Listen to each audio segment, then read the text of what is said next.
This is 1 year completion video for Run with Bitcoin. And what we are going to do today is understand the whole journey. Who is this crazy guy? Where did he come from? What prompted him to travel the whole world? What has he been doing before this, his previous life? And then what are his plans? What has he learned? How has the journey been? Uh, we'll dig deep. Let's see how much he can answer. So first, yeah, who is this guy, Paco, and what is your real name? And I don't know if you say that on the screen or not, but who is Paco, and what were you doing before becoming Paco? Uh, like where did you grow up? Uh, what did you do? What did you study? Where did you work before becoming what you have become now? Okay, hi everyone. This is so nice. Thank you so much. Like I would say this journey, I would say who Paco is. But before this journey started, you're the one reason because of whom this journey started. So thank you. I'll start with that. Like definitely, you were the one like who got this going. So little background story. I am Indian, Desi boy, and I was born and raised up in Muscat, Oman, and had a normal, nice life. Very good, have a four-figure salary that is like $3,000 monthly salary. Have a car, have a house. Life is going good, and yeah, move until I started couch surfing. And couch surfing is a platform where you invite travelers to your house for free, so you don't take money but just cultural exchange. This No, got no, me no, no, going. no. I think you skipped a lot of things. No, You no, I'm going there. you grew up in Muscat. What did you Yeah. study? Oh, I studied. I was studying chartered accountancy, and then I dropped out. So I dropped out of chartered accountancy. You can't see somebody's like books always. You have to create your own books. so if you were not doing this, you would have been an accountant. Okay. That's Oh not my a God. that's not a great life, definitely. No. So this is much better. Okay. And Yeah. then what did you do after you dropped out of college and studies? What were you doing? I, I I got myself a job. I was first working in advertisement sales. Moving on from there, I got into electronic sales, and then I moved over into facilities management. So cleaning, gardening, pest control. So I was operations manager. I had a handsome salary, as I told you, $3,000. Life was good, Wow. Life in the Gulf is This was safe. in Oman. Yes, everything was Awesome. going good. And then I started couch surfing, got into triathlons, marathons, reading books. I think so I would have never read any books before that. Not like you, Pareet. You though have a plethora of books, I know. But like I got into reading 2013, 2014, I remember. First book was John Grisham, some advocate lawyer guy, and amazing. Like Yeah. had my full attention. It was good. Yeah, couch surfing got me really excited for traveling. I was smitten by the concept of sabbatical. Like, in India, we do not have this concept of sabbatical. You just hear this, like, oh, you can take a 1 year holiday, but we don't do it. 2015, quit my job. And as I quit my job, obviously, this when I started my journey in India, I came to meet, our paths crossed in Agra. Yeah. And that's when we got connected. So That was our so first connection. Yeah. so let me get this right. What you thought is couch surfing is a cool way to travel. Yeah. You had a good job, but you thought let's take a sabbatical and let's travel. So while Yeah. you started, you were still thinking that this is a break and you will go back and Yes. work someday. But that never Yes. happened, right? No, I think Oh my God. after that never happened. So that's a great way to look at it. That you went into it and maybe you thought that you'll travel for a while, uh, Uh, but then never stopped, right? yeah. Wow. Like So I think so. how was your first initial travel experiences? Let's say the first 6 months, by the time you have money in your pocket, life is good. Everything is like, we'll go for this scuba diving, we'll go for there, hiking, we will stay here, we'll enjoy. But money started running out eventually. In 6 months, I had like run out of my money. So it was all good. But now I was like, I want to go further. And that's when you start volunteering. staying at hostels, and that was my first. Like I remember, I was I was housekeeping before I moved over to reception for the first 2 weeks, 3 weeks. Where was This this? was in Where was? LA, Los Angeles, San Diego, So and Big Bear. Yeah, we still skipped some parts. When you started traveling, yeah, you came to Agra, Delhi, yeah. where we met, and Yes, you were starting to travel. yeah. Eventually, from Agra, where did you go? How did you I reach did. LA? I did about 15 cities in India because I was like, Mhm, first you have to see your own country. So got mhm. that going. And after that, moved to Indonesia, Papua New Guinea. And then I got really scared because I wanted to circumnavigate the globe on the ship, on the boat, like find it out. But an Indian passport is not really friendly, I'll tell you. So I retraced back and I caught a flight to LA. I had a US visa from my ex job. So I took a flight to US, and it was just like that time I remember it was 32,000 rupees one way, or 30,000 rupees. I just bought a ticket and I went to LA. I was like, let's just see what is this, the country of dreams and all. And that's how I entered LA. But this entire process took me like 6 months. India was 2 months, Indonesia was 4 months, and 1 month Papua New Guinea. These three countries, and then I entered So US.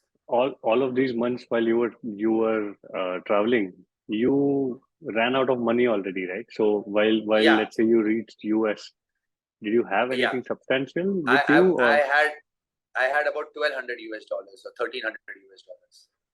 Like I how had how were you not scared? Like what prompted you? How can you live in such an expensive country with with I such less I money? dude, when you're there in the country of that, as soon as you go there, the first thing that comes to your mind is like, "Hum paisa banayega, we'll make money." But it is not like that. It's not that easy because I was really strong on the concept of couch surfing, and I was like, I've just come in here. Let us see how far can we go. How, one Luckily, interesting. Okay, good. yeah. Go ahead, Go go on, ahead. go ahead, go for it. No, I was going to ask you when you mentioned couch surfing. How Uh, many reviews do you have on couch surfing? wow, I would have 315 reviews. Wow, that's Yeah, like killer. So you stayed with all of these people and they love staying with you. yeah, like I would have hosted about 40 people in my house out of this 40, 50 people. So yeah, like I would say couchsurfing is my LinkedIn. The way you guys say LinkedIn, we are connected. And I'm like, yeah, I've connected through couchsurfing because I stay with people. And I like the concept where there is no money involved. The basic concept of money really affects a lot of things as we see in our current life. If you have money, you have a freedom of speech also. If you don't have money, there is no more freedom of speech because you're busy finding money. So couchsurfing really was one of the. I think so. Couchsurfing and Bitcoin is these two communities like go hand in hand. I really can like find that similarities. I really can connect that. Yeah, Yeah. I think there is a lot of things to be uh, figured out in terms of what we call wealth, right? Having your couch Yes. surfing profile is wealth in some way, and Yes. that's something that you earned, right? Which is which Yes. is a great way to denote that as well. Although we can't sell it on Binance, so that's Uh, that's that's another thing. But the core concept is that you started traveling yeah. and you did not think that, hey, let me make some money first. You just thought, let's start traveling. And what happened after US? Like you went through US and then U.S., Mexico, Guatemala, El Salvador. Then I went all the way to Colombia. That's where I started becoming serious for my work. I remember I was like, I'm out of money now. Every money is gone. Like I would say, I found everything. There were a lot of lucky things also happen. So in life, everybody needs to go down and knock the door because you don't know what opens on the other side of the door. Sometimes we are just sitting at the old door like a dog wagging our tail and like, ye darwaza khulega, it will open, but it doesn't open. There are other doors that are opening. So a lot of things happen. Like you will go down there, you will see Chipotle. It's like a Subway sandwich. In my hostel, I had found 50 vouchers, 50 free vouchers. So basically, I had 50 free sandwiches for my journey in USA. And I found a guy who took me around in his car. We did a road trip from San Francisco to Miami. That is almost 10,000 miles in 3 months. So people are really kind. You'll end up finding really kind people. But as soon as I entered Colombia, I became an English teacher. But I did not like being an English teacher. There's a lot of work. Okay. Like being a student is much more fun. I'm telling you, being a teacher is no more fun. There's a lot of pre-work, man. You think you're just performing for those 4 hours in front of kids, but no, you are working 6 hours in the back end. That's why when you see all these code developers working, and I'm like, yeah, you work. It is necessary for us to do that seamless, quick, lightning transactions.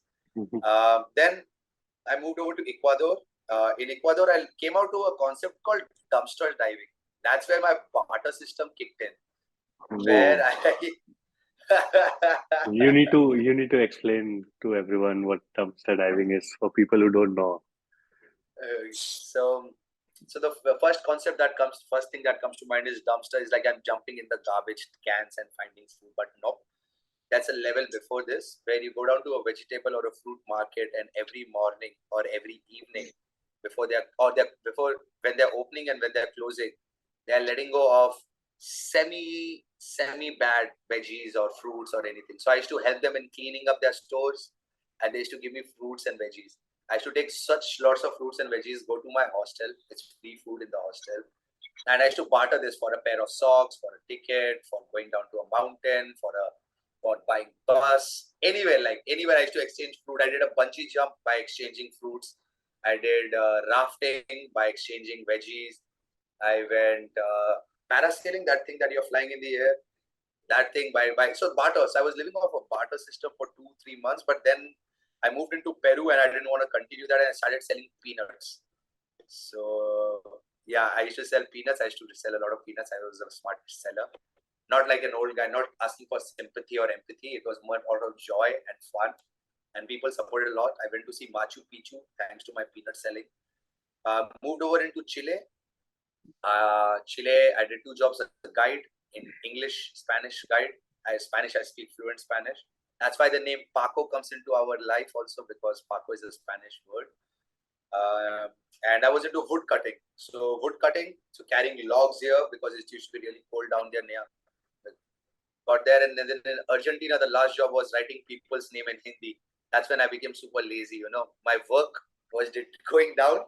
So I used to find random people and I used to say that in Spanish. I'm like, hi, namaste, I'm Paco. If you want, I can write your name in Hindi. If you're curious, pay me anything you like. So people used to pay me a lot, man. I used to get some guy paid me $20 for just writing one name in Hindi.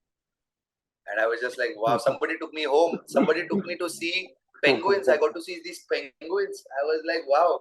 So anyway, this was a time where my work was going down. My income was increasing, but my work was going.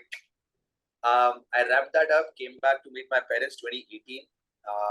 I did not go well with my parents. We had a fallout, and they kicked me out of the house.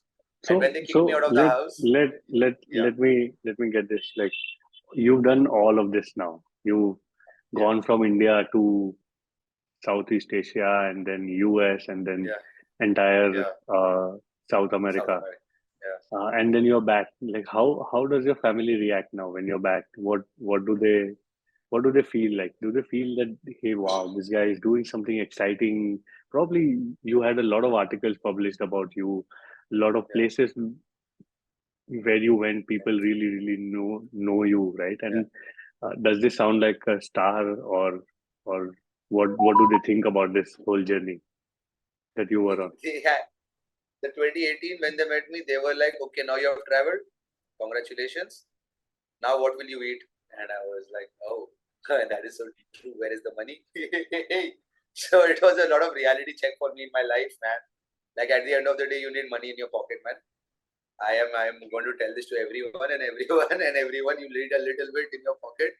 So my dad gave me literally like a reality check. You would say he did the right thing to give me back, because I had become a person who was no more working but just traveling around and living in people's couches and just getting by to the next day, living in the moment. That hippie lifestyle where you're like, everything is good. You're in the flow, brother, in the flow. Life is good. So, but after that, I came to India and I straight went to this hostel called Imagination, because my dear friend gave me again a bed. His name is Pari. Bro, you gave me bed, bro. You literally saved me at a time where I had nowhere to go. You literally gave me a place. And then yet again, Pareen again was trying to teach me something called as proof of work. Because I had become lazy in his hostel too. I was doing nothing. When the time comes, Pareen kicked me out. He was like, you have to go work. And yeah, then I became a waiter, brother. Moved on. So life was just about trying and keeping on moving. Like I realized if I just sit at home, nobody is going to come and feed you. And became a waiter, as you know, became a juicer, waiter in 4 or 5 different cities: Pushkar, Hampi, Varkala, Rishikesh, Goa, our favorite Garden of Dreams we started from. Then I went on to become selling milk. You are aware of that journey where I was selling milk for a company called Dudwala. The company got sold off to a company called Fresh to Home selling chicken. Then became a caddy, golf caddy. I was carrying on the Asian tour for Jyoti Randhawa. And then, 2020, I'm entering, and my friend gifted me a GoPro in Bangalore. That's where my Bitcoin, that's where my Paco de la India journey starts. He's like, I've seen you struggle so much. I've seen you do this. You love traveling. Here's a camera. Go start filming. He gifted me a camera, and comes lockdown. We are in 2020, and my name became from Paco to tobacco because I sold a lot of cigarettes, man. I just sold so many cigarettes in Kormangla. I think so. Cigarettes were moving. I was there moving for everyone, you name it. I was there, man. 80 cigarettes. So you survived the pandemic by selling cigarettes. Oh, a lot, man. A lot. Because everybody, like, it's something that gets over also, they want more. Oh, man. Then lockdown, then October, I went to Nepal, Goa. I took a break. I went to Goa. I got to meet you when I got in Goa again. Then I went to Nepal for the Everest Base Camp, and I came back again. I started a business. It failed. Because again, we were struck by the second COVID, and that's when you came to Bangalore too, right?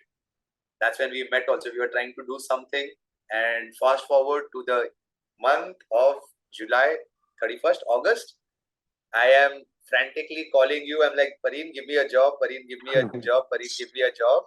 Pareen is like, I'll give you a job. I'll give you a job. It's been 2 weeks, 3 weeks, 4 weeks, no job. And I was like, gone. Then, everyone, now is the moment. Highlight this. It was August 25th. It was a full moon night. I don't have a place to stay. I didn't have all of these things. yeah, bro. I remember I didn't have money for the rent. I had just gone to my friend and in Bangalore, and Sadhguru. He's a Sadhguru believer, so they were watching Sadhguru. I watched with them, and then in the night at about 12 p.m. there is a 2-minute long voice note from Pareen, and Pareen is like, "Dunya ghumega." He's like, "Do you want to travel the world?" And I'm like, "Yeah." He's like, "But you have to travel on Bitcoin," and I was like, "Okay." I don't know what it is. And he's like, here's this book called The Bitcoin Standard. And 3 days later, I finished reading the book. That was 27th, 28th. And exactly if you say on September 17th, then I say 21 days. Thanks to your first tweet, always I will remember the first tweet you made. I was on zero followers, zero nothing. And I remember in your house sitting down there and saying, how will we do it? We make the first video. You put it across. We say, okay, it will be called Run with Bitcoin. From nowhere, the name came, Run with Bitcoin. Bro, if I knew Hal Finney had done running Bitcoin, I would have stuck to running Bitcoin only, But I did not know nothing. We just jumped on. So thank you so much. Like, you literally helped me at a time where I did not know where I will go, what I will do, because as my father says, like, what will you eat? You traveled all of this, you did so much of this, but what will you eat? So here we are.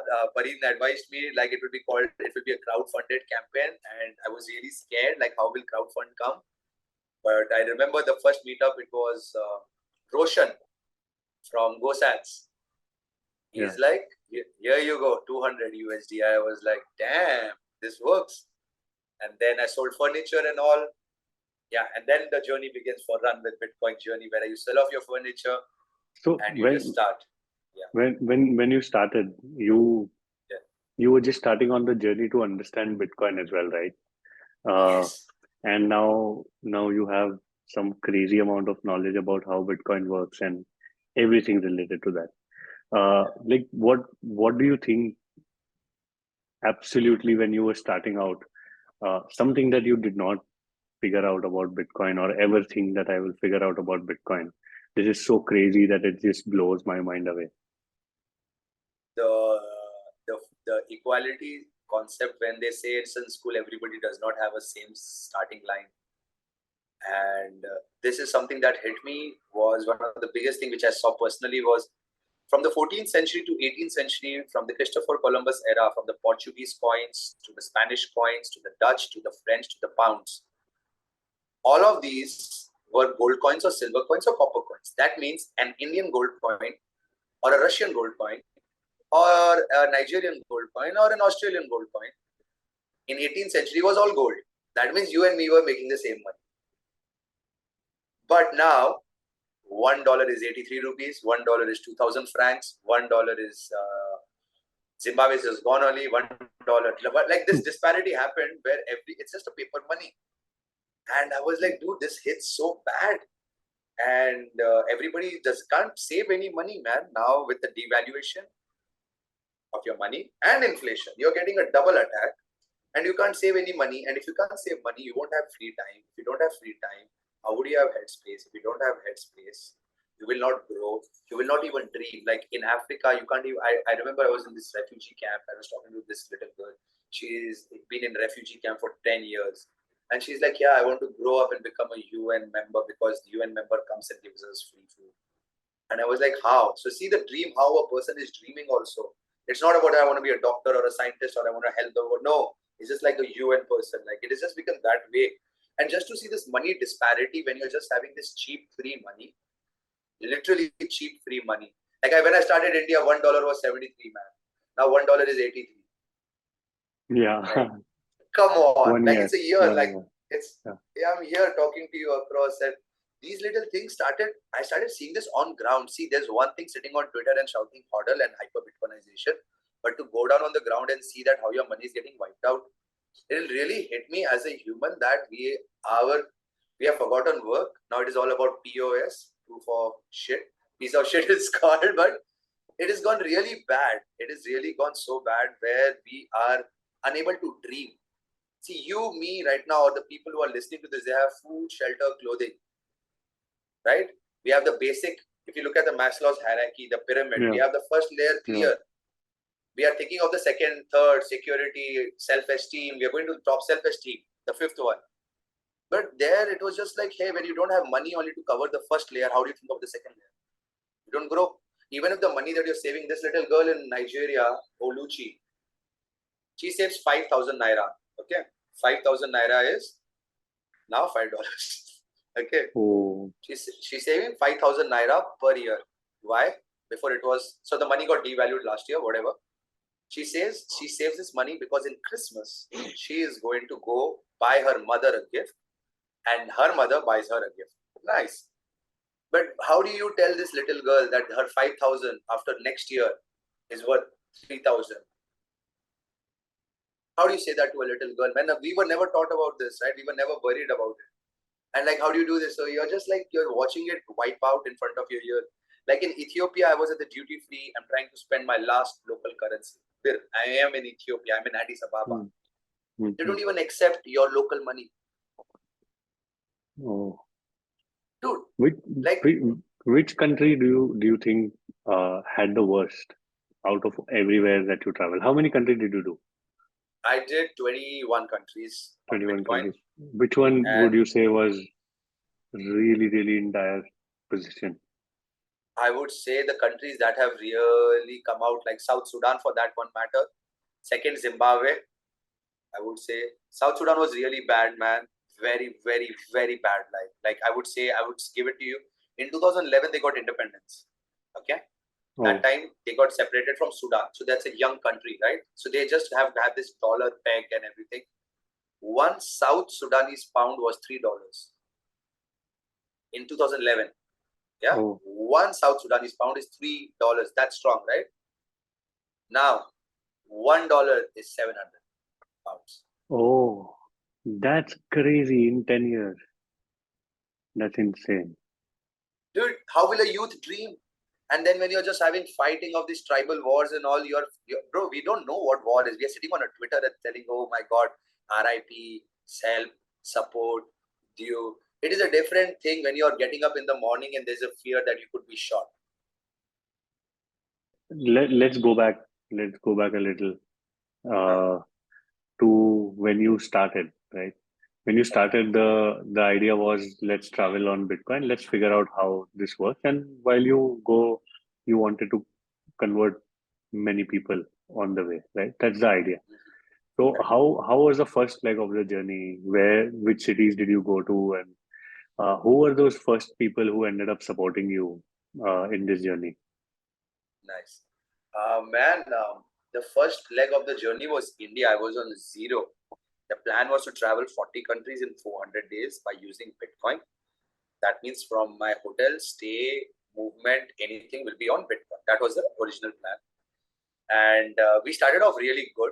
Thanks to Bitrefill, I was able to connect with them and they supported the first 6 months of the journey with a small support, but I was very happy, like it's been good.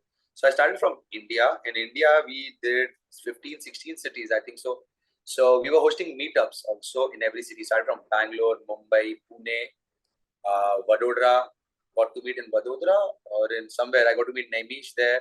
In Mumbai, I got to meet Suril Desai, Nishit Desai. His father I got to meet. And then we moved forward from there to Rajkot, Ahmedabad. In Ahmedabad, there are these boys, finance boys, I forget their name.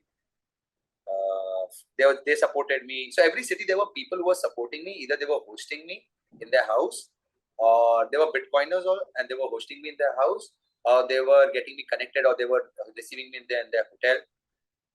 Then I did Ahmedabad, Surat. Then we did Chandigarh and Delhi. And during that time, obviously you know this, you like come to Yeah. Dubai, and as we say, who supported you came through, and you were like, here's the ticket, you just come to Dubai and meet the people. And one of the best things, I don't know if everybody listen to this. He didn't meet me until the last day. He didn't meet me. He didn't meet me. He didn't meet me. Yeah. He did nothing. So, guys, anybody who's working with Pareen will show you the direction, but he will do nothing. Nothing. He will be there at the finish line and be like, hey, tell me now. Please, guys, if you are hoping Pareen is going to catch you with your hand and take you forward, he's just going to show you a direction. So, Pareen didn't meet me. That is 15 days in Dubai, and that's where I got to meet a lot of these crypto traders and got to get a vibe of what is Dubai altogether. And a lot of Indian companies were shifting there too. From Dubai, I came back, finished my Indian journey. That was Kolkata, Lucknow. We got to meet Kashif Bhai in Lucknow. Kolkata Rajashri Maitra, one of the co-developers of Bitcoin, supported by Square. Now it's become Spiral, yeah? From Square Crypto, it's become Spiral. Oh. Jack Dorsey, yeah. And then we moved over to Chennai, Hyderabad, Kochi, and Goa was the final Bitcoin. That's where again I met Fareed, finale, and that's how we finished the Indian leg of journey. And in the midst of all of this, there was this guy called Palash, and Bitcoiner, old school. He was like, India is nothing, and Pareen is also like, India is nothing. You have to go abroad. And we were getting hit by Omicron virus. So my friend Palash bought me a ticket to Thailand, and I hit off to Thailand. So in Thailand was a different ball game altogether, man. Like Thailand was something. Now you're in a new area, you know. In India, at least people came through and people supported you, and everybody was like a known area. Like I do a tweet, people will come to me, support me. Thailand was starting from scratch. Managed to do Bangkok, Chiang Mai, Koh Phangan, Koh Samui on Bitcoin, literally on Bitcoin. My hostel accepts Bitcoin, my Paika accepts Bitcoin. I was very hardcore Bitcoiner then. I would say I was like a donkey who is just said, "Ki do this." I wouldn't say I was really mesmerized by Bitcoin. Like it had not entered into my blood and veins, but I knew Bitcoin is the truth. I knew this, and I'm moving towards this direction. Thailand went really successful. Did Cambodia, and in Cambodia, I found 24 places that accept Bitcoin. Except Bitcoin. From banana bread to a tuk tuk, to my guide, to my stay, to my coffee, to my bus, to my boat ride, everything. So it was like a bonkers when I found these things happening, and that too by luck. It's happening. It is not like it's happening. I'm like, hey, do you want to accept Bitcoin? He's like, yeah, we have heard about it, but so Cambodia was really success, and then coronavirus was really on the peak and entered Singapore.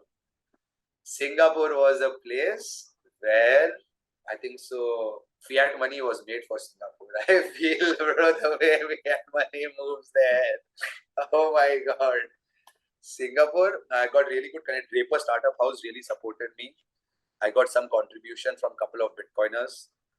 Draper Startup House really guided me, and life was going good. Entered Sri Lanka after that, and Sri Lanka I found 10, 12 places again. Dude, like from buying food, buying these earphones are on Bitcoin, by the way. These are bought on Bitcoin. Like for anything. This T-shirt is bought in Cambodia on Bitcoin. Literally, I can tell you this phone right now is bought on Bitcoin. I don't have other things I can show you. Oh, these shorts, man. I'm going to show you these shorts. Bitcoin. Literally, I am sitting with you. Oh my God, it's funny, but I bought all But this on but Bitcoin. see, while you were doing all of these things, of course, you do find people who are willing to accept Bitcoin. Uh, but there must have been really, really bad, frustrating times also when like you want something and there is literally no one who wants to do this. Tell us one incident where something like this happened where you just couldn't get past, and what did you do with that? My God, man, it's not easy. So the first one is I have upset a lot of people also in this when you're doing hardcore Bitcoin, right? There was this point, I would say again in Cambodia only, we went out to watch a match with a friend, and I obviously had no fiat, and the beer was a $1. He got really upset. It was like, what is this? You should be having money in your pocket. How can you just come out with this? And I'm like, I'm on Bitcoin and all. He really got upset and he got up and he left. And the thing is, he and me share the same birthday. We got connected, and I was like, whoa. Started losing friends. Like this happened in Thailand with me. I'm trying to enter into a place, this tourism place. Like I wouldn't do any touristic places. I wouldn't do any street food. I just couldn't do all of these things there. And what do? You just come back home, and because your hostel accepts or your hotel accepts or your friend accepts Bitcoin, and you come down and you do it with that person. Like if I will be going out with you, Pari, I would see that I give my Bitcoin to you and you take care of the expenses. This was my way, and I found a lot of people who would do this. But it started affecting my relationships and started getting these negative vibes, and it got really difficult.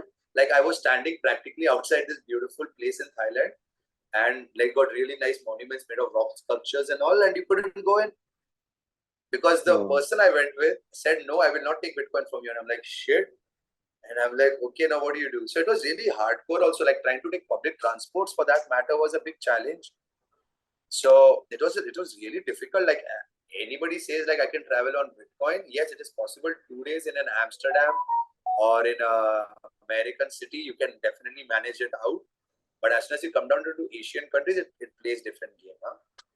It is not easy. Like, yeah, I would say we are, if you ask me on hyper Bitcoinization, there are two views. There's a company called Fedi.xyz. They are talking about hyper Bitcoinization. They say we are 5 years away. Coming from the ground, I'm saying I'm 20 years away, bro. You're 20 years okay. away. I still feel happy using my dollars. I still feel happy using my coins, because once you're on the streets, if you're from India, we know we are from India and we see it on the streets. It's easy to exchange value immediately Yeah. by using a coin rather than to go down and find an internet and move on. But we have moved past that internet. Now you can transfer Bitcoin with radio signals, Telegram, and now Machakuru, USSD. So Bitcoin is moving, because practically Bitcoin ain't moving. It's just a ledger entry, and it makes so much sense. And I'm like, wow, things are happening. Like Sri Lanka, Qatar was good. Africa, Not like happening. I like this.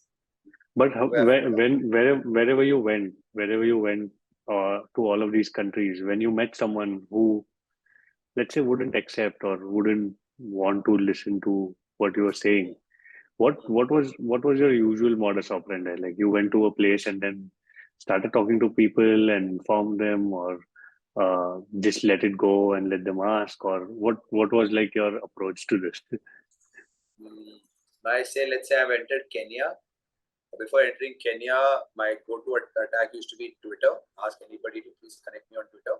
Second used to be Telegram groups. As soon as you get onto the groups, so these are all crypto groups. This Bitcoin and crypto thing we'll talk, okay? Eventually Yeah, we'll talk about yeah, this yeah. Bitcoin and That's crypto thing. ठीक We'll talk about है. That's it. not getting I into got, that. yeah. So I got into these crypto groups and I'm like, hey guys, my name is Paco. I'm traveling with Bitcoin. So they used to meet me. So my first thing used to be, eventually as soon as I entered Africa, was to do an OTC trade, convert some of my Bitcoin to fiat. And as soon as I do that conversion of Bitcoin to fiat, we were connected. So that person and me are connected with a bond. Second used to be like hosting a meetup, like find a meetup, meet these people and organize a Bitcoin only meetup, nothing else, no other talk, only Bitcoin. Because it is very important to separate these two things and to just put it out there. Because given the journey is all about Bitcoin, do this. Third used to be find places that accept Bitcoin. So in the community, in the local groups, I used to go on. I'm like, hey, are there any places that accept Bitcoin? Are there? And people used to guide me. Like in Kenya, there's a massage parlor that accepts Bitcoin. There's a cafe. There is a bar. My guide accepts Bitcoin. There's a Bitcoin bus. You can buy electronics with Bitcoin. You see, there were all these little things. So people started guiding me like, hey, there is this place, there is that place, there is that place. So it really made my life much more easier. Thanks to the community. It was step one, always the community. You wouldn't just go out in the bull, because I'm not a sales guy, like I'm going down to shop by shop and asking. Look, it wasn't happening that way. Right. Because it really gets challenging. And yeah, man, it really does get challenging. So this was my base of approach, to go down there, do a little trade. But my really goal used to be like, every country I have to do one P2P trade with a local person. That means Bitcoin is money. That means I have done now 21 countries. In 21 countries, people have accepted my Bitcoin. It is equivalent to me carrying a gold. If I carry gold, people will accept gold, but you have to verify the gold. Similarly, here you have to wait for 3 confirmations, and then they're like, yeah, sure, give me. People are ready to accept Bitcoin. That is something which I was really happy to see. Not even one country was like this, where they were like, we will not accept your Bitcoin. Yeah, they used to come down to say, please give USDT because it is faster. I really accept and I agree that it is faster and the parity and this is there.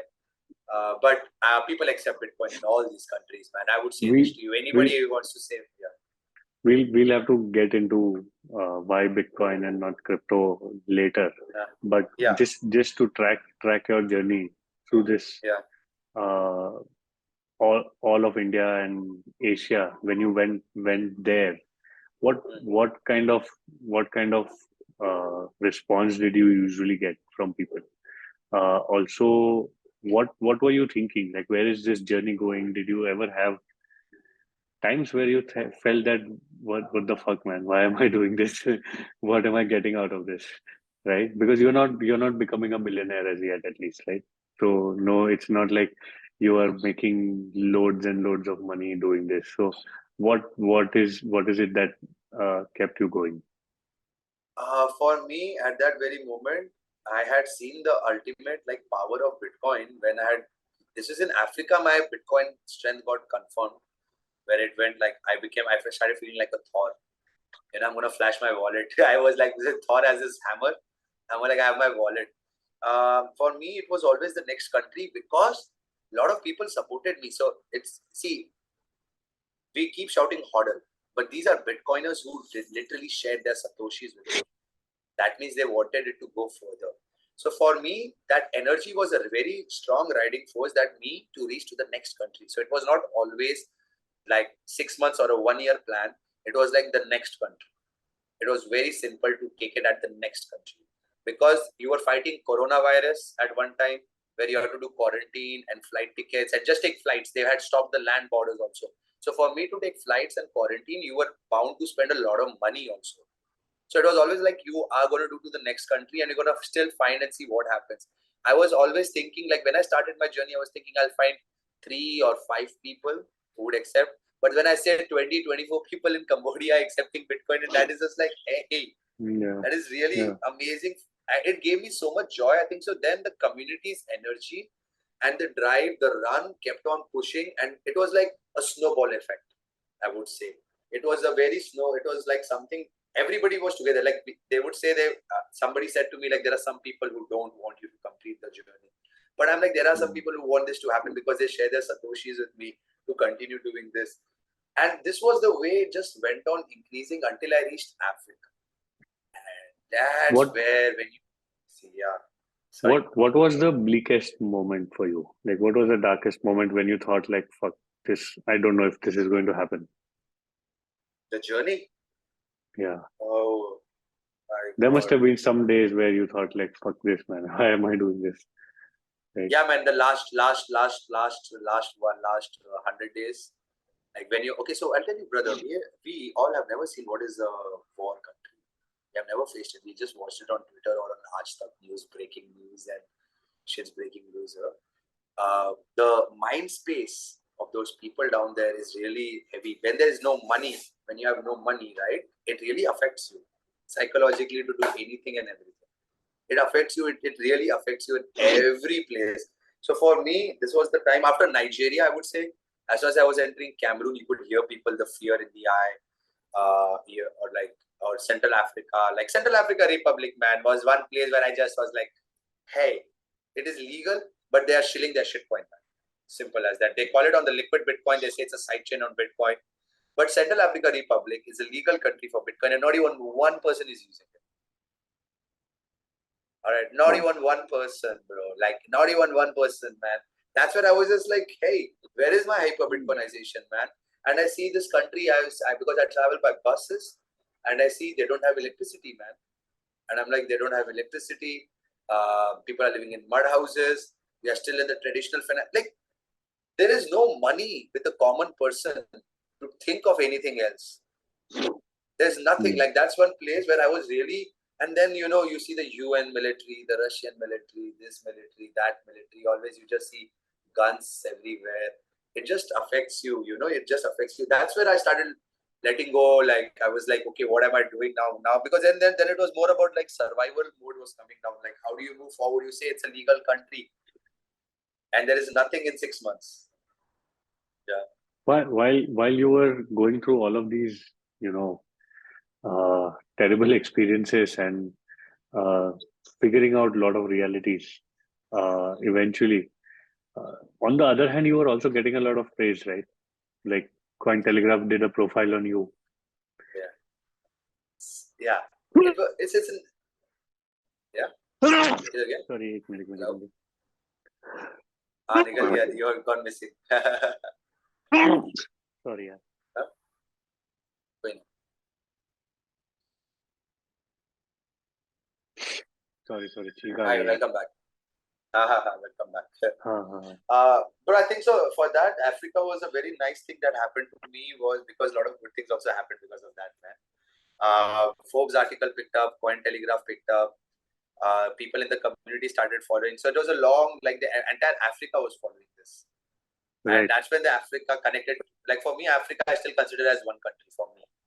I don't say like this because I really get that. Africa is one country.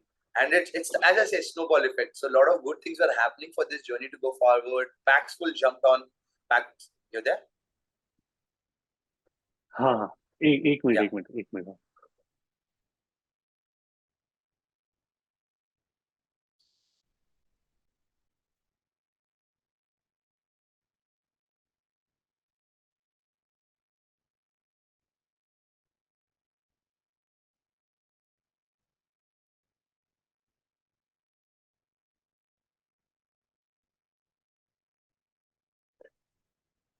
हाँ भाई, sorry.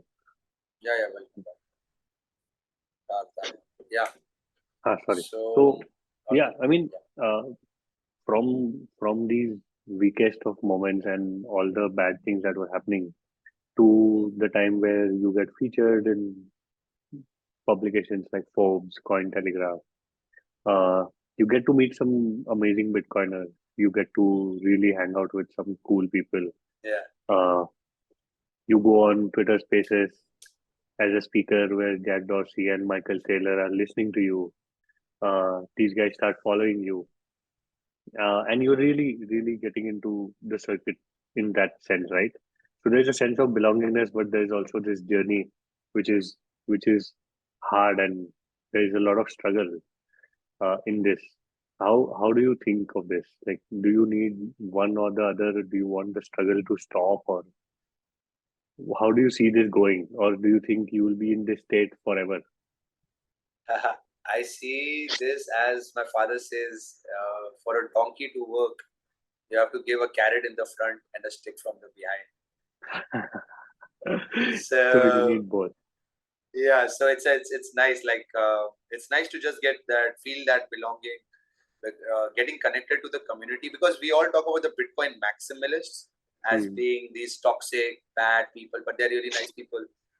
And this was really nice to share with the community. Like, hey, they are normal people. It is Hmm. just that they do not like the other coins. It's very clear. It is not about technology. So, It's not about your life. It's not about nothing.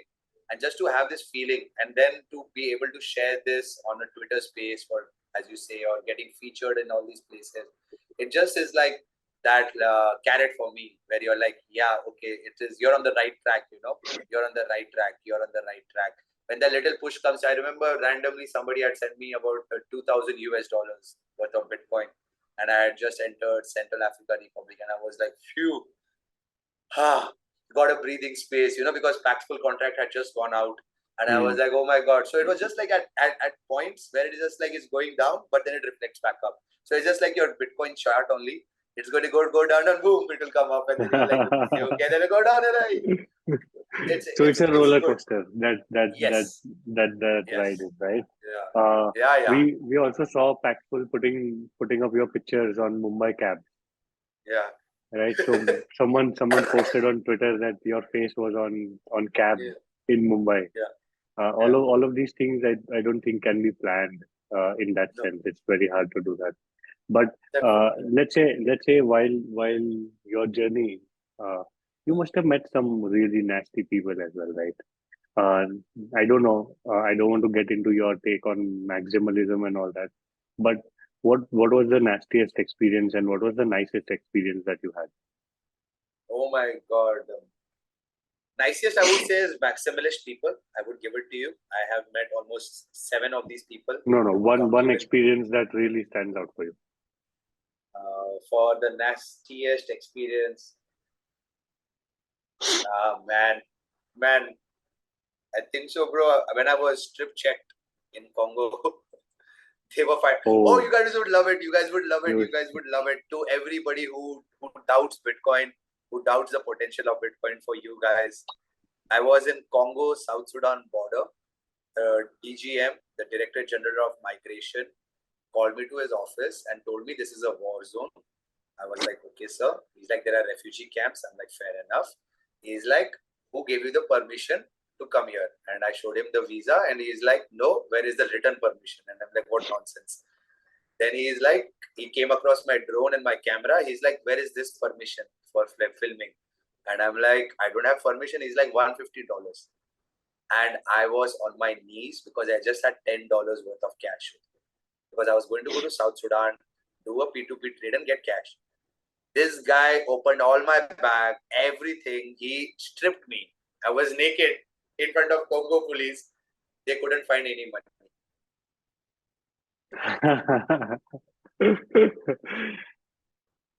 To So confiscation. yeah, like so. I There hope you go. more people don't need that feature, but it's there. Yeah, it's there. It's one of the best Yeah, features, and yeah. they couldn't do anything, and they finally let me go by saying that your bike guy, my bike taxi guy, will pay them $25, and I was like, die. Now I have to go. So this was one of the semi good, semi bad, good and mixed both, because you don't want to go into a war zone. You want to listen to your government's regulations of the country and don't enter there.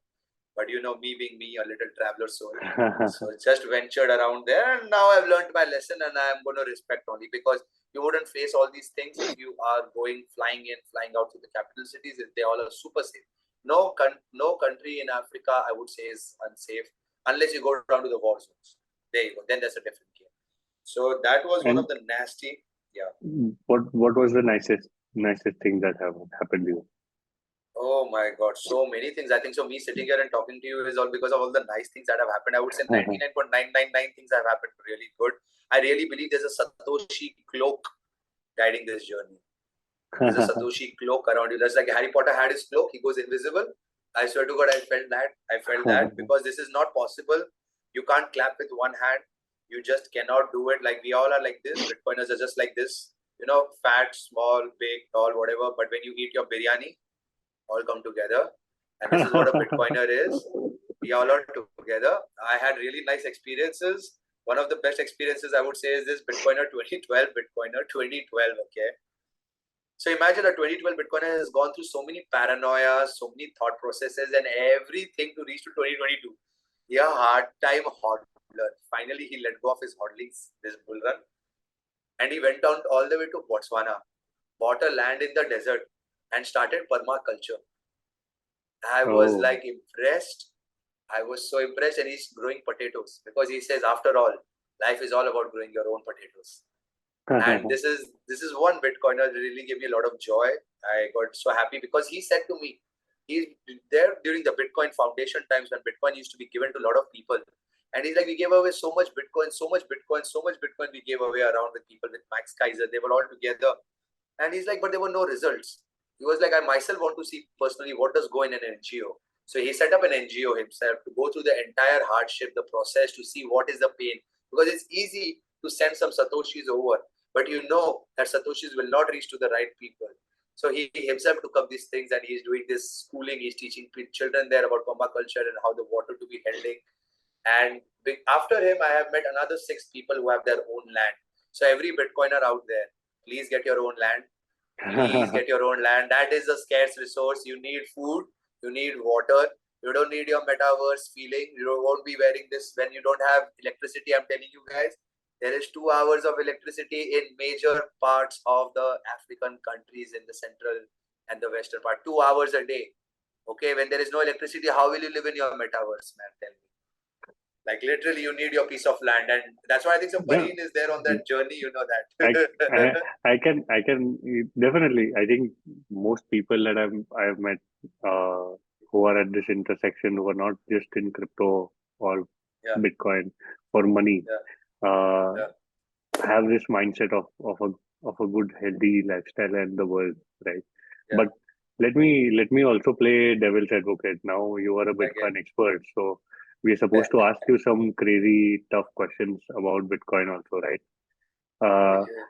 like one definite question that I hear everyone asking after watching this video uh, is this only a doomsday preparation machine, Bitcoin, or does this make sense during peacetime as well? And if everything in the world is going well, then don't do we not need Bitcoin, or how do we look at this? Because that's how it's increasingly being seen, right? It's been seen as insurance for World War and Yeah, stuff like that. yeah. But is that the only scenario where Bitcoin shines? Uh, uh, uh, Bitcoin. If you were to ask this question 10 years ago, we would have said it's an experiment. I still meet a Bitcoiner who would say it's still an idea. We still have that option that if they cut down the internet connectivity between, because everything is connected through the sea cables, right? You cut them down, we have other places running, but until 100 blocks. Bitcoin is a shot at humanity right now. It is something that will bring back a level playing field.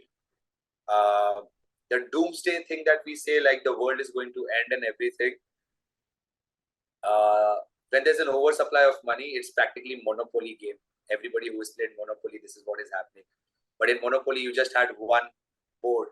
But practically now every country has their own board, and all that money is going here and there. You get it?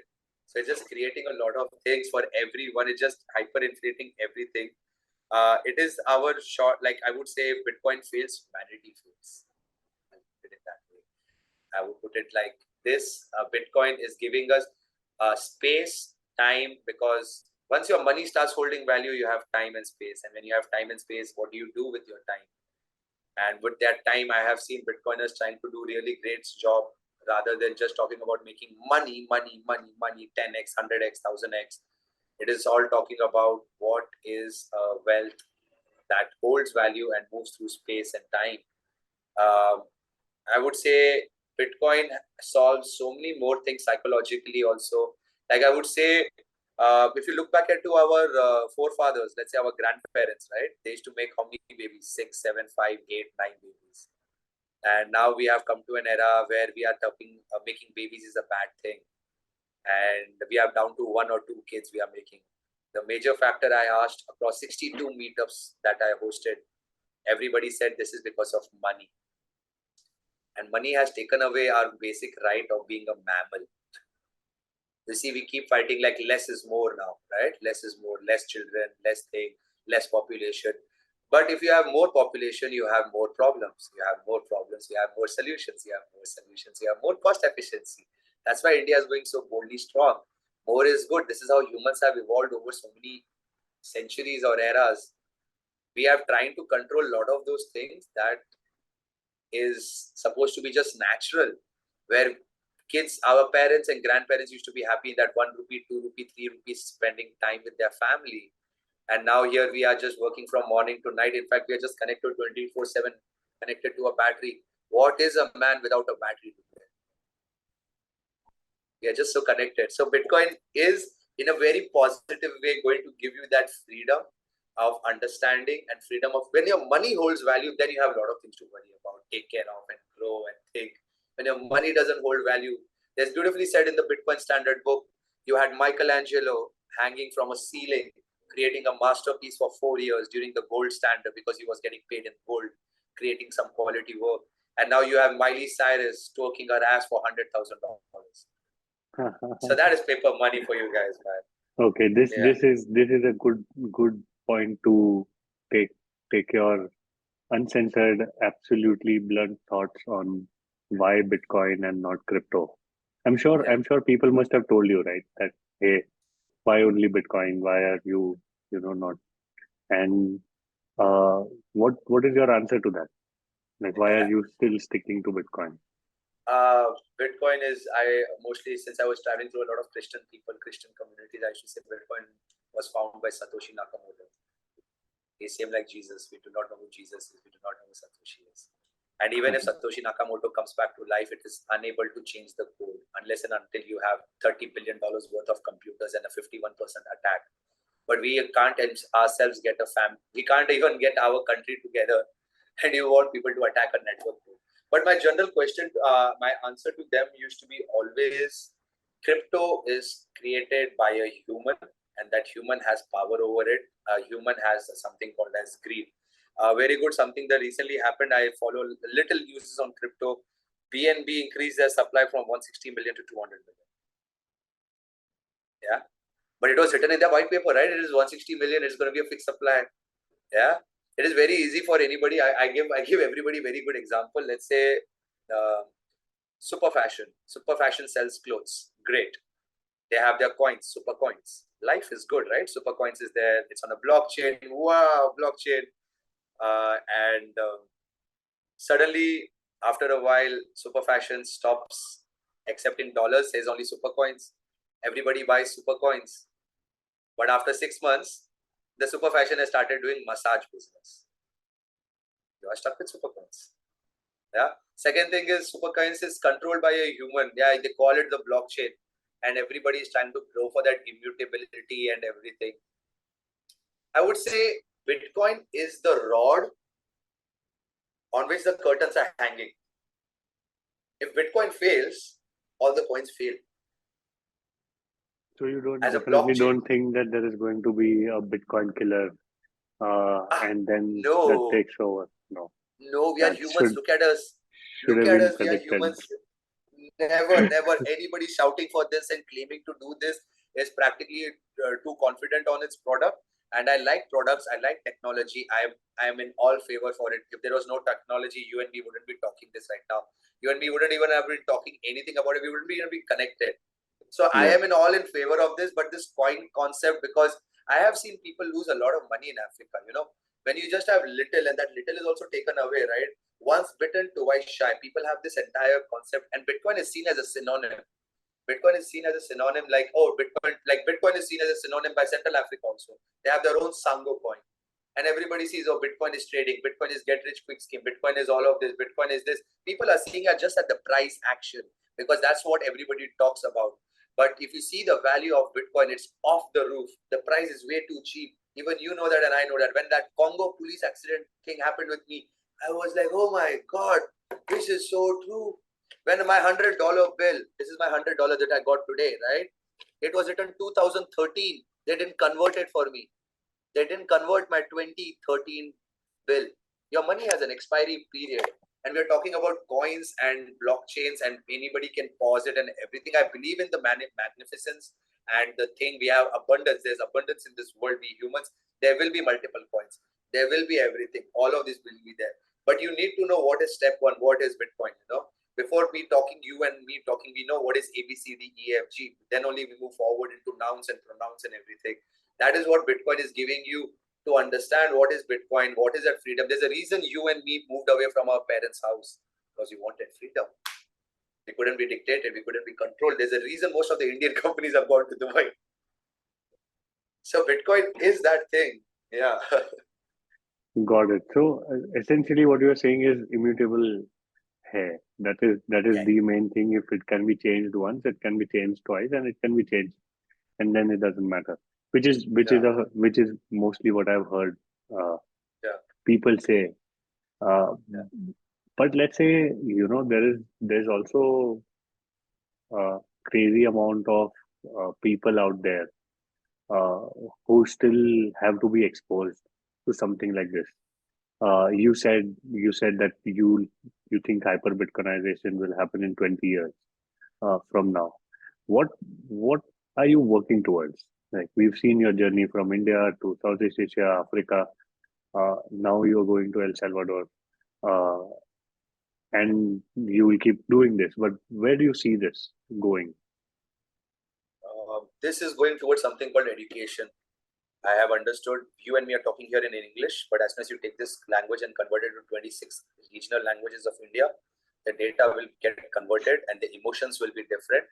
And by the time it is reaching to the common man, it will be like, hey, give me your 100 rupee, I'll make you your 500. Because everybody wants something that they don't have, and the majority of the thing that I saw in Africa needs money.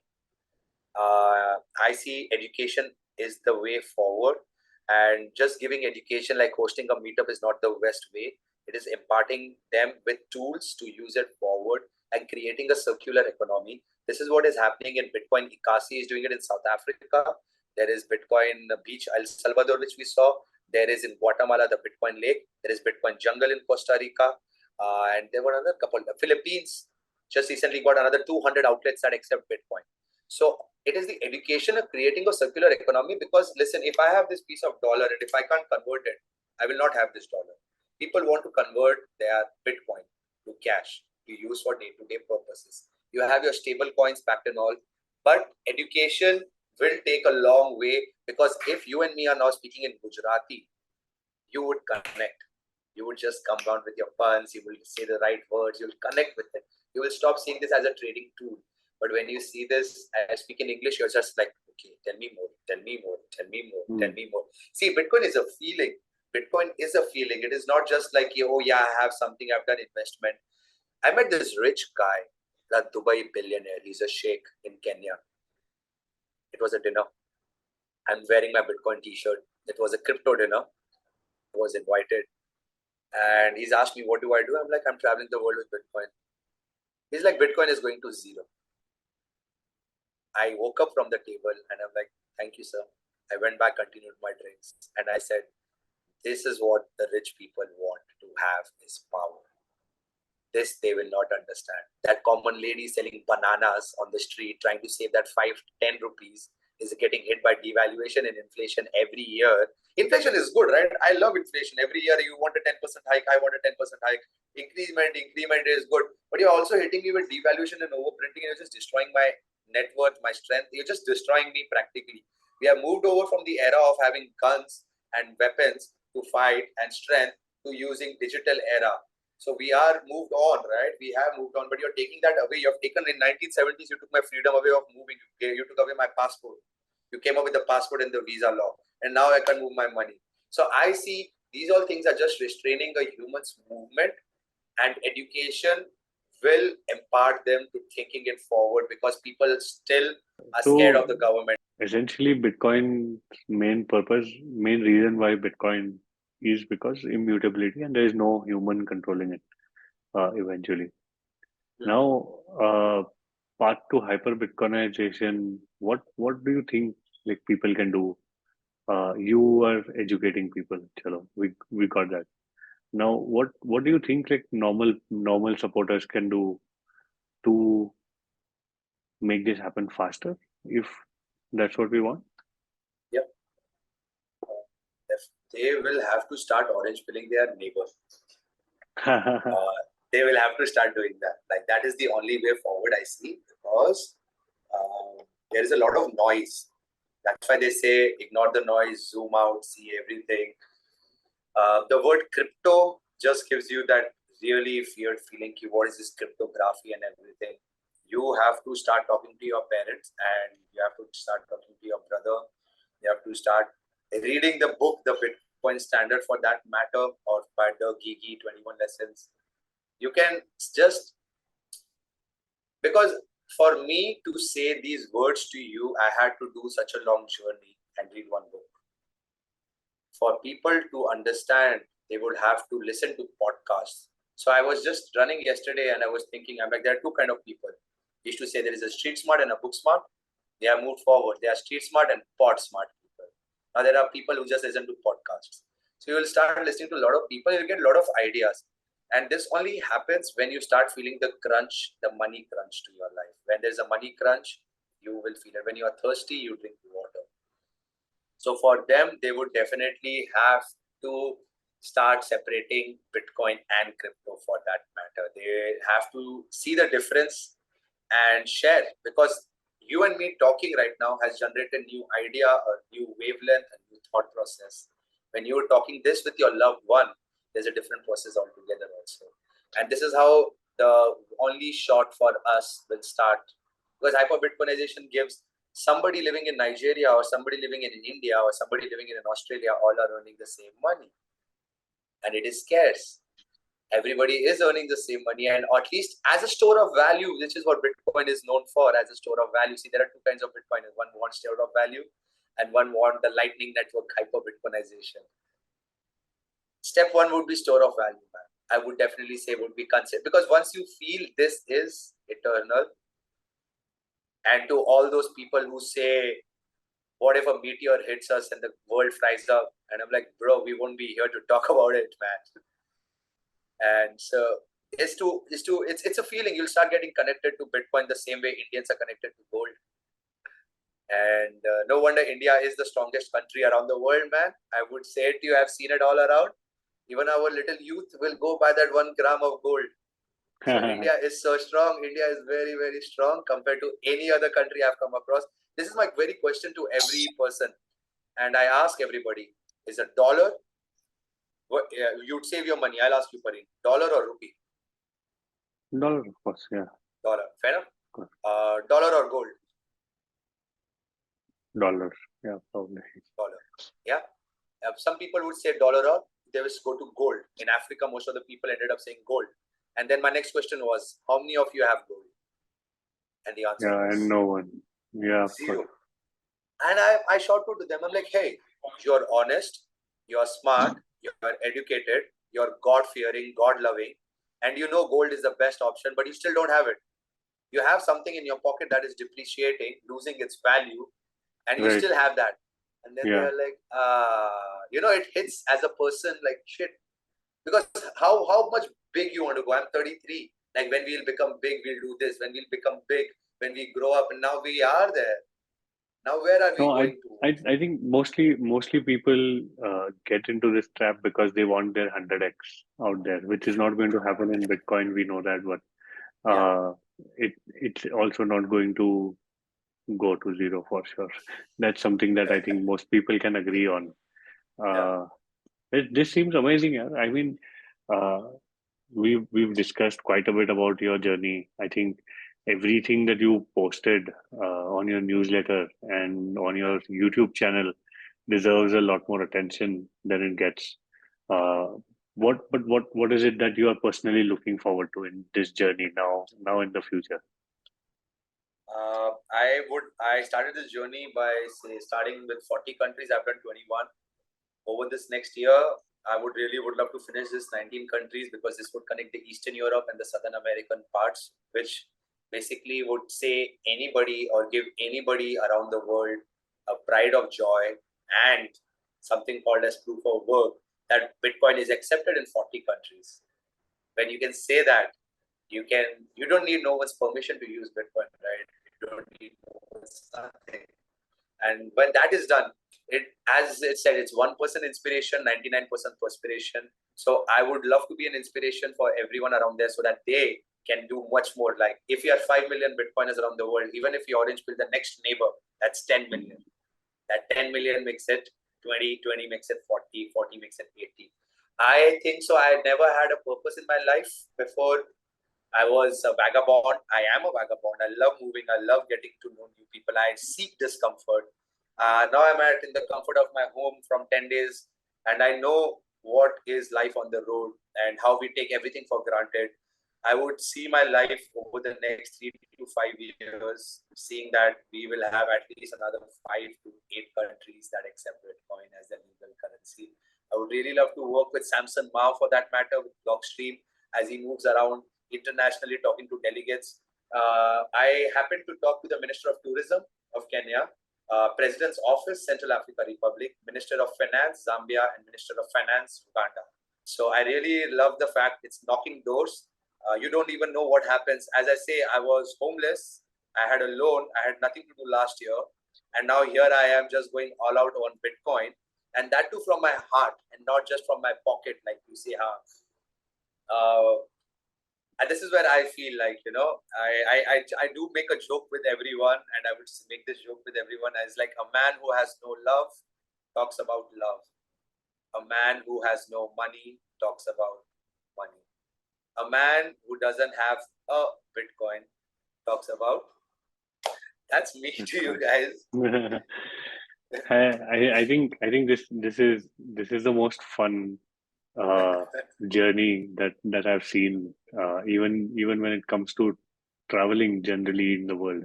Yeah. To do something like this is truly crazy, man. I don't know how you even manage to do this. But I definitely think everyone hopes that you keep doing this for a long time. And you said it yourself that uh, you're a vagabond. You like moving.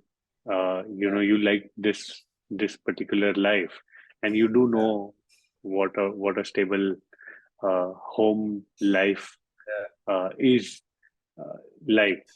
Do you ever think why uh, why so many ups and downs and roller coasters instead of opting for something very stable and being there for a while? Because you definitely look like someone who is now doing this more for the mission rather than anything else out there. Yeah. Man, this journey literally has given me so much energy and drive that really is pushing this. I think it's the people, it's the energy. So somebody shares Satoshi, somebody shares their wishes, somebody shares their food, somebody shares their time. And this is what kept this going. And if you think of it on different aspects of what Bitcoin will solve, on how many levels, in what all aspects of life, it just blows your mind at a point. You're just like, you're in the future somewhere. But it is our only shot at humanity, given the current situation is we all have beaten the race and climbed up to the middle class. And there is a huge factor out there. So it's like I feel I'm blessed that I'm alive and I have this journey to go forward. And I'm just sharing myself who I am and doing what I want to do, I like to do. I think so. This cannot be scripted. This cannot be planned. This cannot be with a crew because you don't know what hits you. I'm a walking target for many, right? The easiest target. But just to see that there is this Satoshi cloak, it's a blessing. And humans are kind people. Humans are really kind people. And this is something which we don't take it. Listen, you and me will talk when there is work. Like even if you go home, you'll just not even sit with your mom and talk for like that 30 minutes, like, hi, how are you?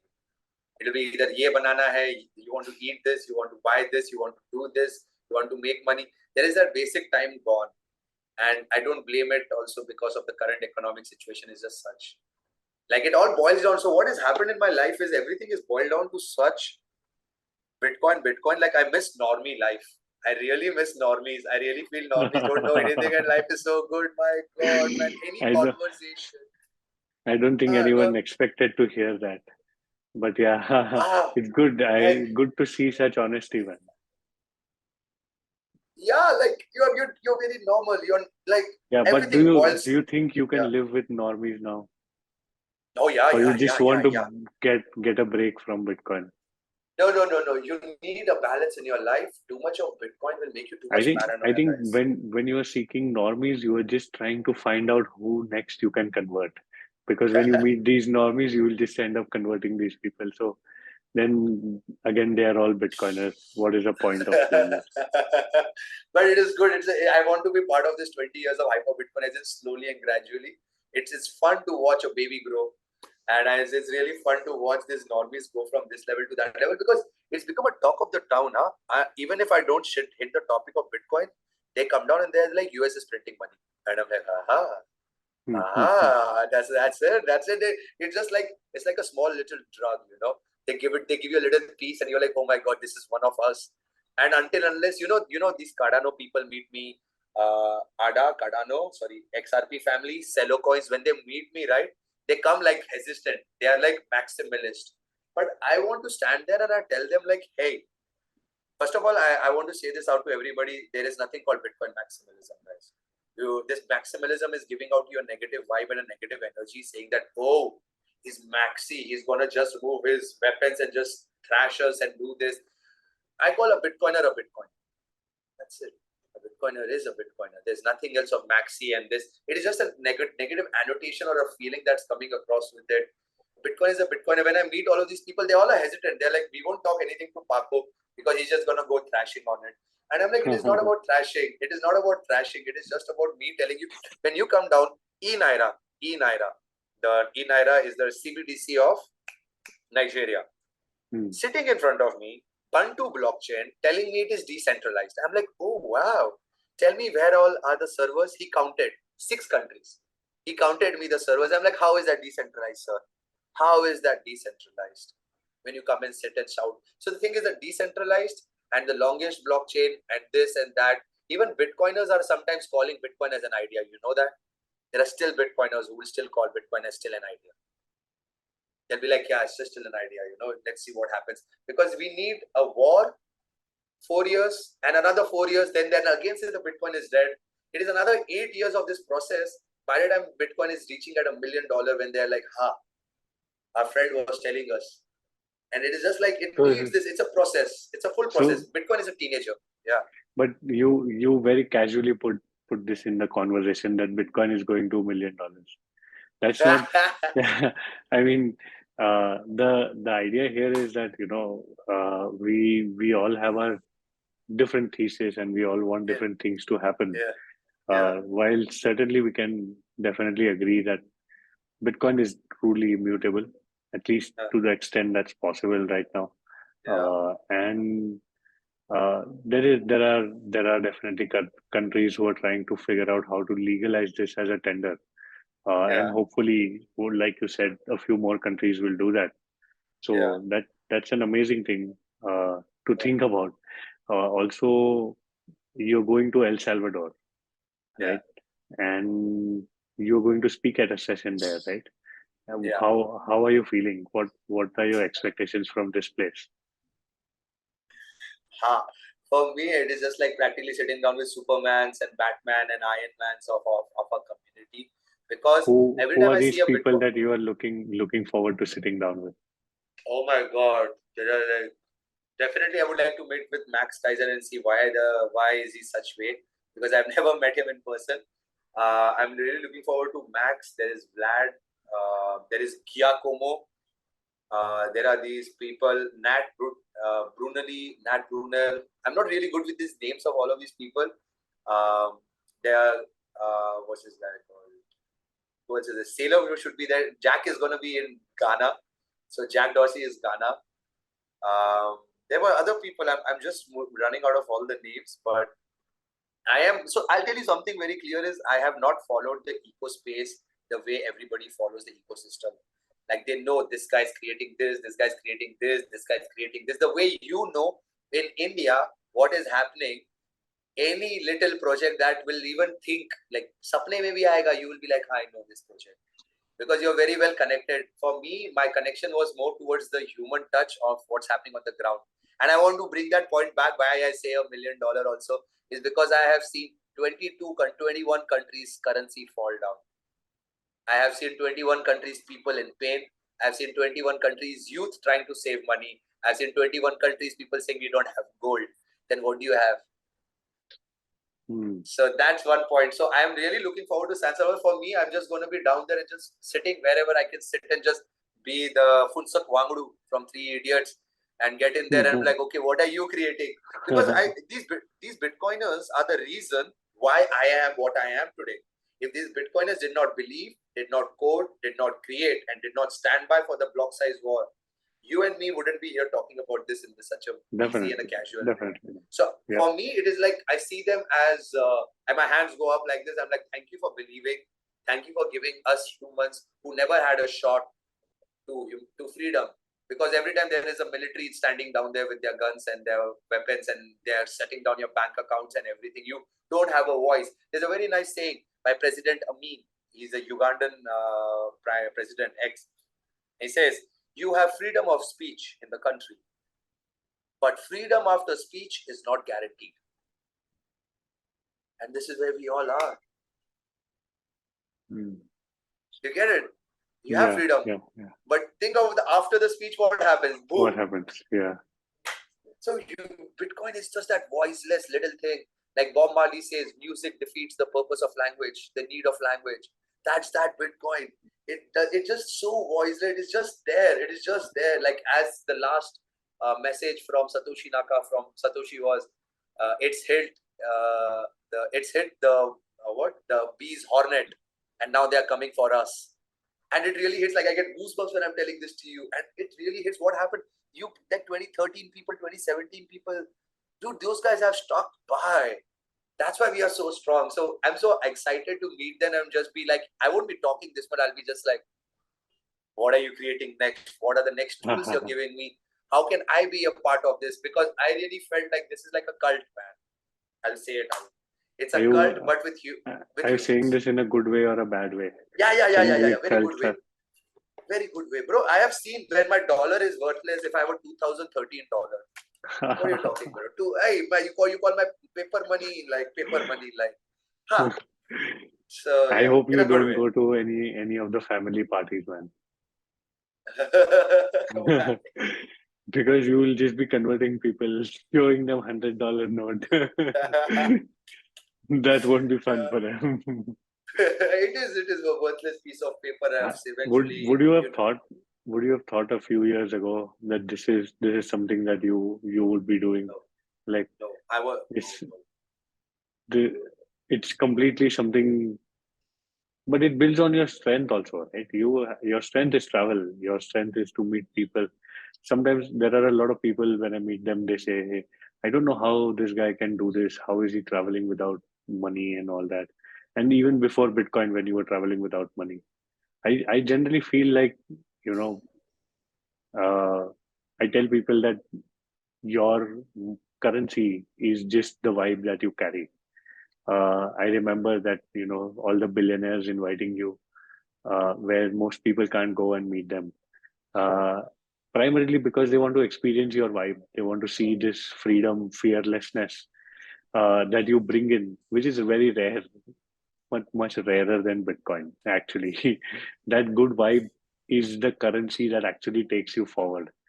And we can't measure that, can't see that in the wallet. But I think that is something that makes a huge difference in society, and that's why society rewards you with whatever they are rewarding with you with. Although it should be a lot more. So definitely. Yeah, man. Thank you, man. I really was like, yeah, this is. I summed up when I came back home after 400 days. I was like, it was all possible because there is some energy that is saving me. There are a lot of things that could have gone wrong. I met with 3 bus accidents. I could have been dead. I could have been shot. I could have been killed. Yeah, man. When you're going through these all things and you're just like, why are you still alive, right? And I really believe, ever since I believe in humans, I believe a human is just like a coin, right? It has two sides, the good and the bad. And just the circumstances at such times are such that you see the other side. And I really felt like Bitcoin is giving people that, and I'm able to be that bridge to give that joy to people. Like, hey, as I would say, what I am trying to do here is separate the state and the money, said by Joe Nakamoto, Joe Hall, and it says it beautifully. Like he's like, before the the power used to come from the people to the government, and now the power is coming from the government to the people. And hey, no, we elect, we choose, and we have moved on. Man, 300 years ago, you would have shot me. 500 years ago, for me talking to this, right? We were barbarians. Go back 2,000 years ago. That's why the Islam, Christian religions came out to bring humanity back into control. We were barbarians. We moved on. We fought. We moved on. Blah blah blah. Now we are in an era of talk. We are in an era where we should meet and talk. And people talk about this nuclear war, the Third World War. My guys, there's no nuclear war coming. This is a war of energy. And the energy war is electricity, fuel, water. If you don't have these three things, what are you? You can't live without it. So Bitcoin is just giving you back that thing. Like, it's a shot, as we still say. Like, I would say another 8, 10 years, 12 years. So I really felt like this entire vagabond life, the energy that I have, and the Bitcoin's goodness all combined together is being able to be a part of this journey forward, you know. Otherwise, you just do a plan and say, I want to do 100 countries. Yeah, you can fly down. You can fly down each country. You can do it. It's easy. I've met people who have done 100, 200 countries. You'll do 1 night, 2 nights in a city. You require a lot of money. I would require 10 Bitcoins for that. If you want me to do that, I can do that, and I can just be like, yeah, okay, I did a meetup there. I did a transaction there, and there you go. But then That just won't to be connect half as much fun, right? yeah, you would just be practically like yeah, you would just be like, I do not know what you're doing. Like, why are you just passport stamps? Yeah. No flavor. Yeah. No flavor. Yeah. But amazing to do this with you, man. I don't know where it's been 1 year that you're doing this now, little more than 1 year. Next year, we just don't know what all craziness would have happened, right? Like, By 2023, this time, we don't know what would have happened. Hopefully, you would have met Jack Dorsey, Michael Saylor, and all of these amazing people, and would have completed way more countries, and also get 10 Bitcoin. I think that definitely all of that should be happening. Yeah. It's said nicely by this guy called Brad Mills. Guys, I want to blow a whistle for you guys also, and to everybody that crypto talk. I want to just put it out there. Brad Mills, he says you need 0.13347 Bitcoin. 0.133. So at the current rate, it is about $2,000, $2,300. That will take care of you. 0.13347. So anybody who's listening, that's said by Brad Mills. The second thing is why I got really connected with Bitcoiners more. Dude, I stopped following crypto people, one. And during there was an era of Celsius. There was this guy called Corey Clipston started blowing the whistle on Celsius. It's going to go bust. And I was going to do a tie-up with Celsius. There was a guy who supported me with $500 on Celsius. All right. As soon as you tie up with Celsius, they give you $50 free to both of you. Let's say Pareen gets $50 and I get $50. $100 free money. I'm like, where is this free money coming from? But let's just take this free $100 in Bitcoin. Corey Clipston, Brad Mills, and 2-3 other people started blowing the whistle. May 26th, I withdrew the $500. June 12th, they stopped the withdrawals, and July 12th, they filed for bankruptcy. And that's when it hit me like, shit, Bitcoiners were right about these things. Then there was a second company called HODLNOT, another staking company. And the same thing happened. And I was like, these Bitcoiners are fucking true about these things because they have been watching this shit blow up in their face from 6, 8, 10 years. And then Suzu, I remember meeting Suzu, the 3AC guy in Singapore. And when you just hear of these Suzu in Singapore. Yes. So you see when you talk about these people, you see them and you're just like Luna and this. Dude, there's one stupid guy in Rwanda now telling his people to buy Luna Classic. Okay. So when you are seeing such people do such things, I see myself with that fire running and I'm like, guys, follow Bitcoin. At least learn Bitcoin before you run into trading and all. And I'm really thankful that I'm not a trader, because every meetup I've been asked, like, which coin are you pitching? And I'm like, hey, I'm wearing a Bitcoin t-shirt, man. I am wearing Bitcoin. I'm telling you Bitcoin, Bitcoin, Bitcoin. Because people all want, as you said, they can't do their 10x and 100x. And most of the Web3 projects right now and NFTs and all of these things, right, the coin aspect is bringing such a negative vibe to the project. When the coin plummets, people are cursing. When people are cursing, you're energetically, spiritually giving that energy to the project. And that really is not good, right? You're like, basically, who made the money in the big rush? In the gold rush, they made, the little few made the money. And I don't blame people in making money. This is the new way of making money. But at least tell, like, they are accumulating their Bitcoin. The common man is getting stuck with bloody Shiba Inu and hoping it will go to $1. Like, come on, like, it hits me emotionally a lot when I see these things, when I hear people say, stay away from me. My wife has told me to not talk to Bitcoiners. You are away, you are scams, you are this, you are this. It is just so bad, but what is left? Like, what else should I fight for, man? You give me an advice. If I don't do Bitcoin over the next 1 year, 3 year, 5 year, what else is there to live for? Tell me. I don't think there is a more worthy cause, for sure. I think this is the cause to really fight Yeah, for, and you have the fearlessness and the power to do so much more. I'm sure this is something that the community needs, more people spreading more knowledge. yeah, man. Community is good, man. Community is very strong. It has become. I meet these 2012 Bitcoiners, 2011. I met a Bitcoiner. There was some change happening from BIP 59 to BIP 62. I'm not a coder. I don't understand shit. He sends me a message. He's like, Paco, take a tweet. Tell them, like, put the message out. Don't change the code. If you change the code, I will move all my Bitcoins. In fact, the ones that I haven't moved from 2011. 2011, he is have those coins. And the Bitcoiners community has grown so strong, bro. There are Bitcoin games, Bitcoin books, Bitcoin Educational Institute, Me Premier Bitcoin. There is Bitcoin in Lightning Network. You can do anything. You can buy your Visa card with Lightning Bitcoin right now, or Visa card. You don't even need to give your anything on your Visa card. It is, you can add Satoshi Nakamoto and you swipe your Visa card. With Lightning Network, you can make calls. You can do so many things with Bitcoin. Like, so the Bitcoiners, the OG Bitcoiners tell me the ecosystem has never been so powerful as what it is today. As there are VCs and companies supporting Fulgur Ventures, just supporting plethora of initiatives. If you go into the Bitcoin ecosystem, I really hope we can see the Miami one together, brother, where we can just see how the ecosystem has so much grown. There is like, you got Bitcoin podcasts. You can have on Lightning podcast, like you're listening to a podcast on Fountain F, and you can pay with podcast. You have Stacker News. You just have so many things that have created. You have your local games, mobile games you play. You stack your sats. They have just grown, and it has grown in so many ways that has really impacted a lot of lives. A lot of lives have been impacted, and I'm really thankful. Like, these economies are there for you and me to look up. Like That's something like amazing. you're, That's yeah, amazing. I don't think I'm that updated with the Bitcoin ecosystem as well, right? But now is the time to start learning better than anything else.